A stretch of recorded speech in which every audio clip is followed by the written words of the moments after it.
fait, tout se déroule comme prévu. Et qu'est-ce qui a été prévu? Eh bien, les lois de la nature nous le fait savoir que quand tu réagis d'une certaine manière, quand tu agis d'une certaine manière, alors l'univers répond à ce que tu envoies. Et tout ça, ça retourne vers toi.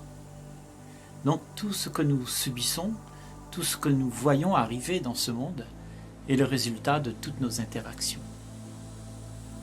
Nous réagissons avec ce qui nous arrive parce que nous les avons produits nous-mêmes.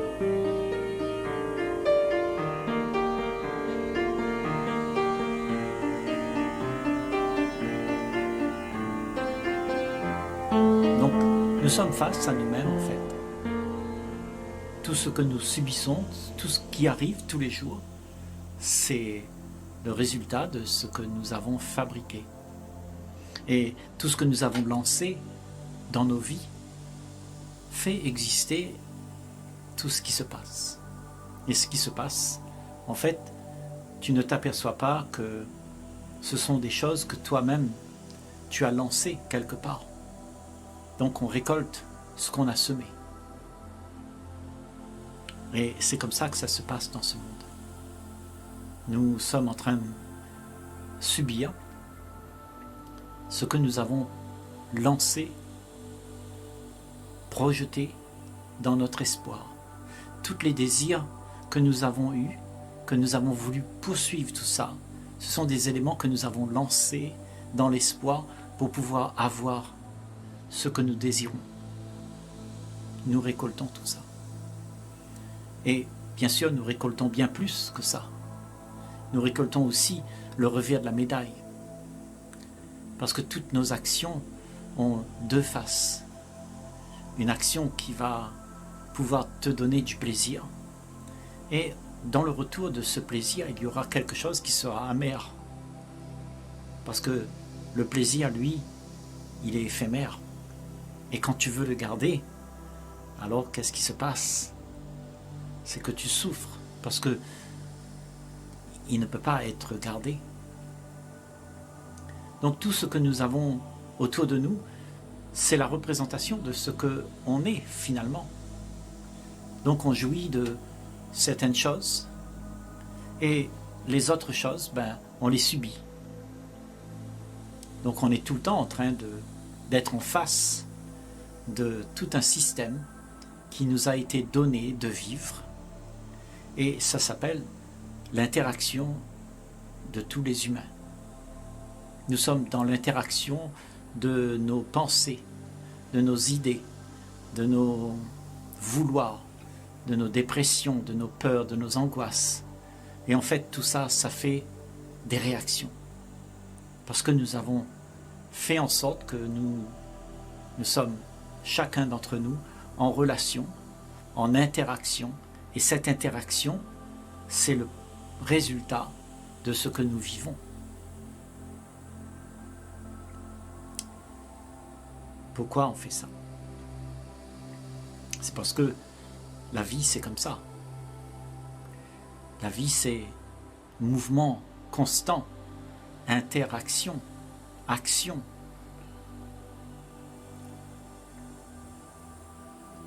Ce que tu as créé, ce sont tes désirs, certes. Tu les as voulus, tu as construit tes désirs. Tu as tout fait pour que ton désir puisse être là, présent. Donc tout ce que tu as fait t'emmène à avoir ce plaisir. Et quand tu as ce plaisir, en fait, tu es encore dans l'action pour pouvoir avoir plus parce que tu n'es jamais satisfait de ça. Donc tu es constamment en train d'agir pour pouvoir faire exister quelque chose qui, tout le temps, disparaît de toute façon. Et tu ne peux pas l'avoir. Tu ne peux pas le garder. Tu es obligé de le laisser filer parce que c'est quelque chose qui meurt. Et pour la plupart, on s'est attaché à ça. On s'est attaché aux choses qui nous donnent du réconfort, qui nous donnent une zone de confort, parce que ce sont les désirs qu'on veut pour se réconforter. Et quand on est attaché à ça, eh bien, automatiquement, la majorité, on ne sait pas faire autrement que d'essayer de s'attacher à ça. Et il y a de la souffrance qui va se faire entendre. Parce qu'il y a de l'attachement. Donc, quand tu lances des choses dans la vie, quand tu as un désir, eh bien sache que, en fait, tu vas toujours avoir le revers de la médaille de ce que tu as gagné.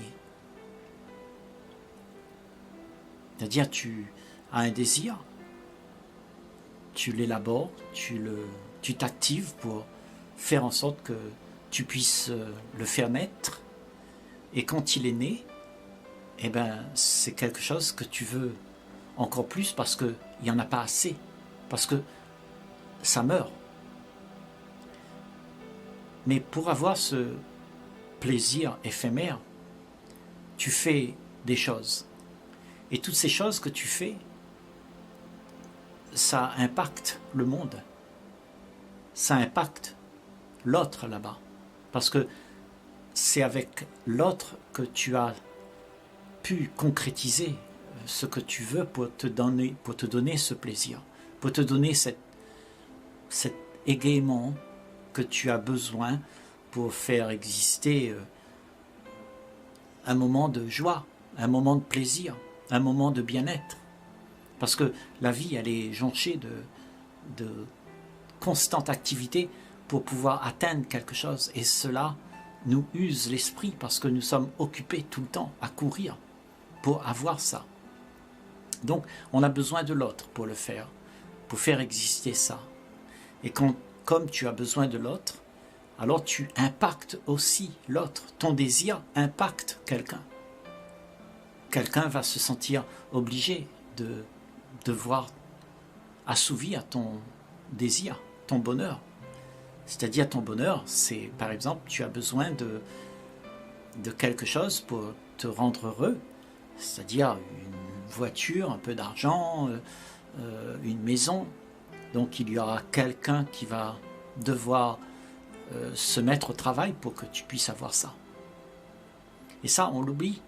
On oublie que tout ce que tu vis sur cette planète, il y a quelqu'un qui a fait en sorte que tu puisses le vivre. Quelqu'un d'autre que toi. Et toi, tu es amouraché pour ces choses. Tu en veux plus. Et tu ne considères pas comment c'est venu à toi. Tu en veux toujours plus. Ne sachant pas que ça va aussi faire en sorte que l'autre, il n'a pas sa liberté d'être. Et tout le monde, en fait, pompe chez l'autre ce qu'il y a à prendre pour qu'il puisse être bien. Nous vivons dans un monde où l'énergie que nous avons est volée pour satisfaire l'autre. L'autre le veut absolument. L'autre a besoin de toi. Il veut absolument que tu sois là pour le servir. Il veut une béquille pour pouvoir vivre dans cette société, dans cette planète, de manière adéquate, avec tout ce qu'il a besoin, pour que son confort puisse lui être agréable. Et tous ces conforts qu'on a, justement, vient de quelqu'un. Elle vient en premier de la matière première de notre planète. Mais il a fallu quelqu'un qui aille là-bas pour déterrer ces matières premières pour te donner à toi, qui cherche à être heureux avec ce que tu peux gagner pour te faire une zone de confort.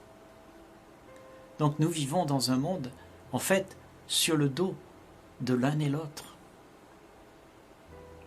Et on ne considère pas cela. On ne voit pas, en fait, toute la peine qu'il y a derrière tout ça. On pense seulement que c'est important pour moi d'être heureux, d'avoir ce plaisir, d'avoir cette joie de vivre parce que j'ai tout ce que j'ai besoin. Ma piscine, ma maison, ma voiture, et tout ce que j'ai besoin pour me sentir bien.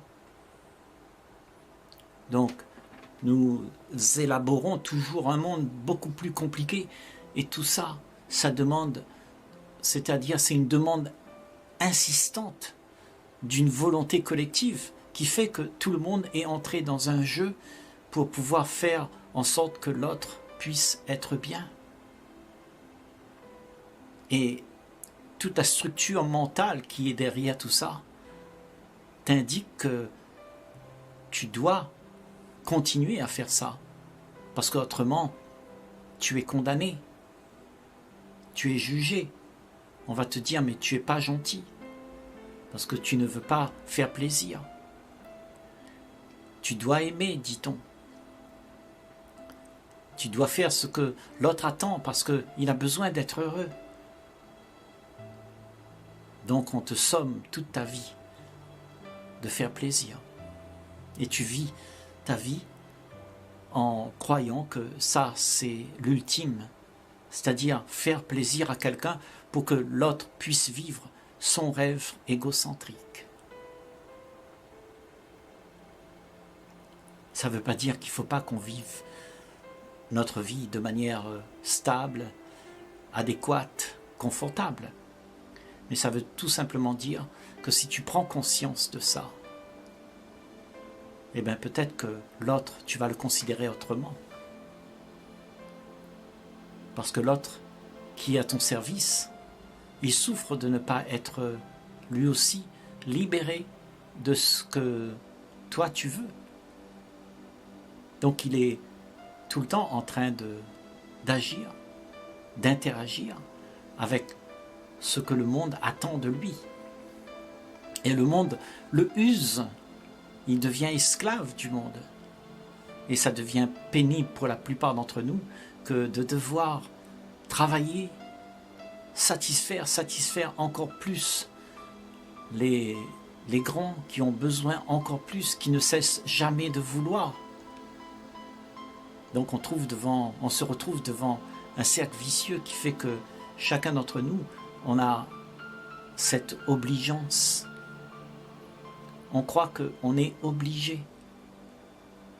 Donc on est assailli de pensées, de schémas de pensée qui te dictent que tu dois le faire. Tu dois être celui qui pourra en fait sauver l'autre.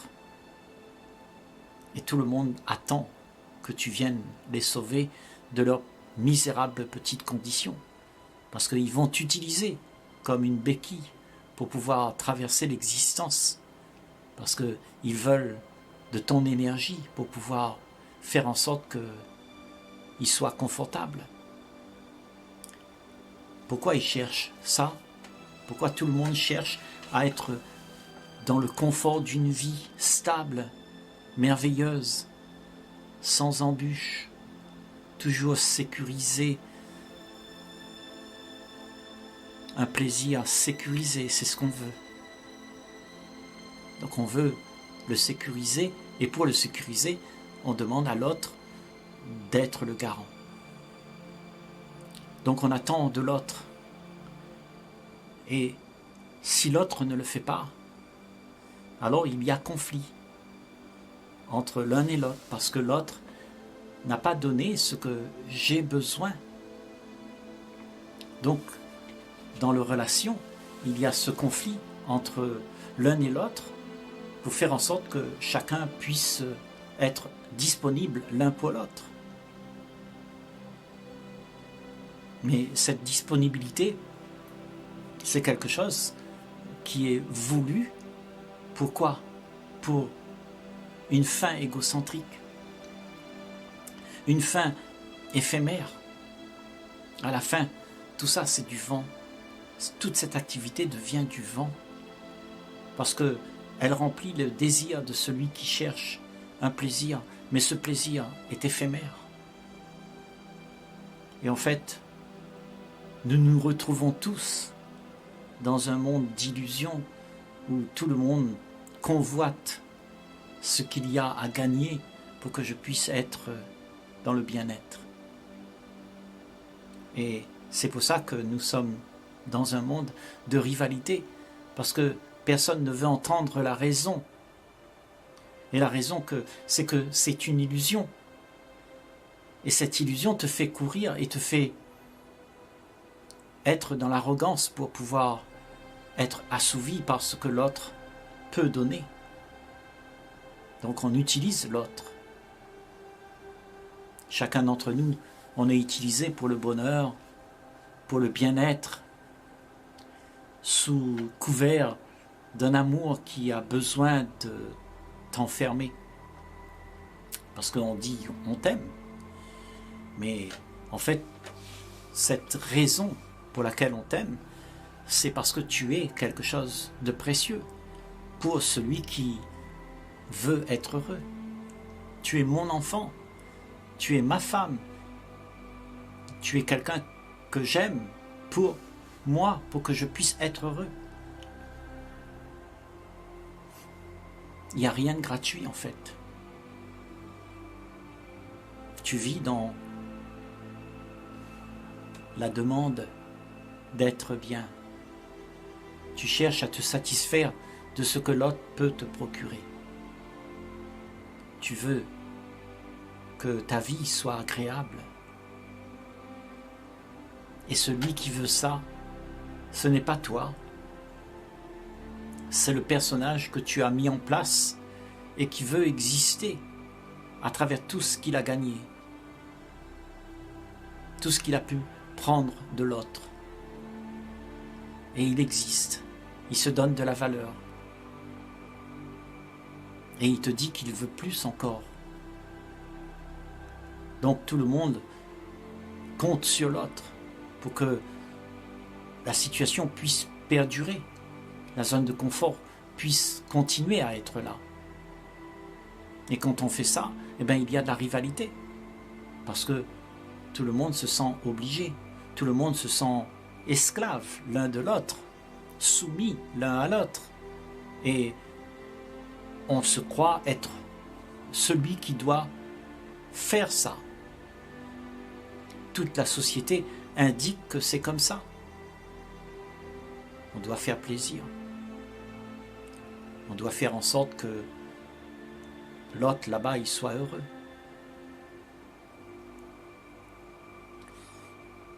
Mais tout ça, si la demande elle est de cette sorte, de cette nature, il y aura conflit.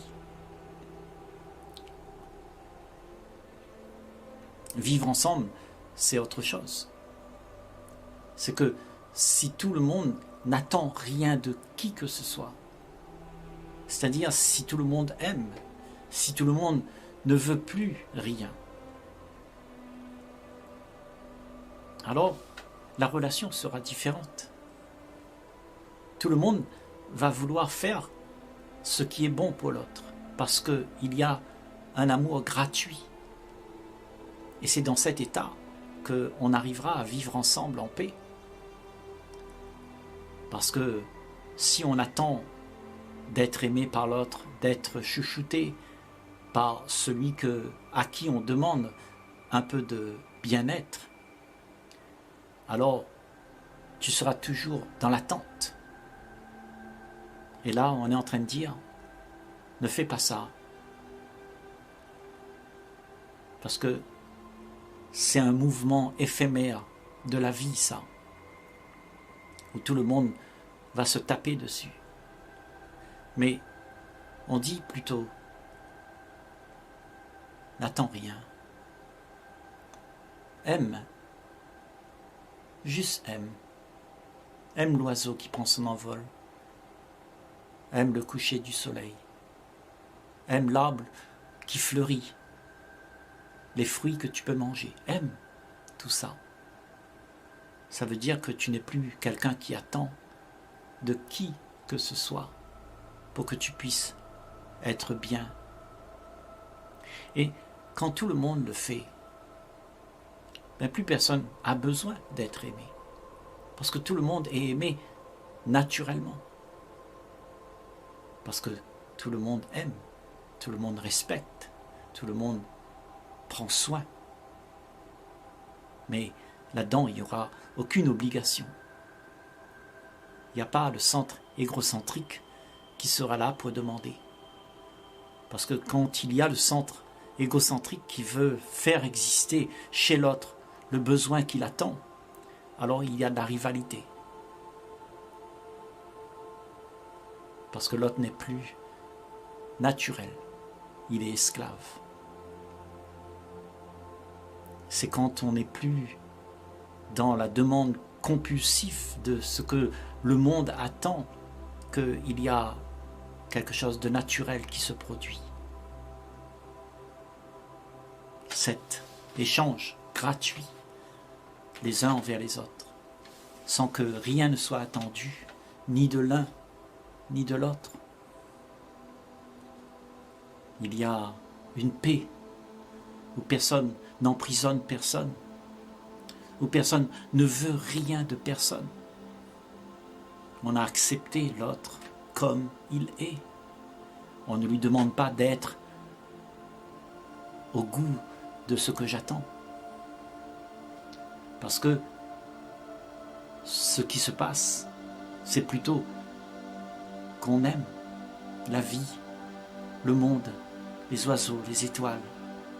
Tout est accueilli avec un grand cœur, sans contrainte, parce que c'est la loi naturelle de la vie que d'être cela. Mais celui qui attend, celui qui veut des choses, c'est quelque chose qui va à l'encontre de ce que la vie propose. On n'est pas là pour prendre, parce qu'il n'y a rien à prendre. On est là pour être. Prendre, ça implique que tu dois faire quelque chose pour que tu puisses gagner, amasser, te procurer des choses. Mais être, ça veut tout simplement dire que tu es l'essence même de la liberté, de l'amour, de la joie. Et à ce moment-là, tu ne veux rien. Et c'est là que tout peut marcher, dans l'ordre naturel des choses, où personne n'attend plus rien de personne. Là, il y a l'amour. Et cet amour ne vient pas de celui qui veut. Cet amour est naturel. Parce que celui qui veut n'a pas d'amour. Celui qui veut a justement un centre égocentrique en demande et qui ne peut être assouvi. Il sera toujours dans la demande. Et c'est ça qui fait que nous n'arrivons pas à être libérés de cette demande, parce qu'elle est constamment en frénésie pour quelque chose de plus et de plus et de plus. Donc, reconnaître que c'est ça le problème que tu as, cette envie de vouloir encore plus et plus, sans jamais te satisfaire. Quand tu apprends que tout ça, c'est une démarche qui va vers ta perte et la perte du monde, quand tu vois où ça te mène à la désunion. Quand tu as pris conscience de ça, la conscience que tu as change la donne. Parce que tu as pris conscience. Tu prends conscience que tout ce que tu es n'a rien à voir avec ce que tu es pour de vrai. Authentique. Ce que tu es, c'est authentique, c'est inné en toi. Ce don gratuit. Et non pas un don forcé, c'est gratuit. Personne ne peut le forcer.